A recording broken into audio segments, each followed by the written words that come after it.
Créée le 7 février 1981 dans le cadre de la coopération radiophonique entre la France et le Gabon, Africa numéro 1 était de loin la seule radio panafricaine qui très vite fait connaître le Gabon à travers le continent et au-delà. Avec plus de 30 millions d'auditeurs par semaine à travers l'Afrique, la radio se signale très vite comme le bouclier dont disposent désormais les Africains pour établir la vérité par rapport aux informations des médias étrangers. Alors qu'elle a 10 ans, en 1991, la radio est classée comme la plus écoutée dans la zone de couverture sur un total de 17 fréquences à travers l'Afrique francophone.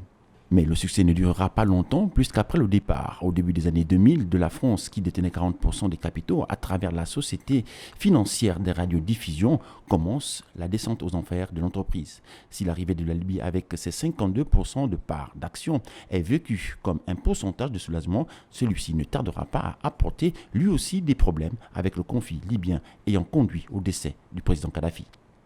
Le déclin recommence et s'accélère à la vitesse grand V. Des mois de salaire impayés s'accumulent. Certains agents ne pouvant plus supporter le bénévolat de circonstances démissionnent, d'autres sont morts. Les agents s'en remettent au président de la République, Ali Bongo Ondimba. Pour l'État gabonais, il n'y a plus d'autre solution que la liquidation.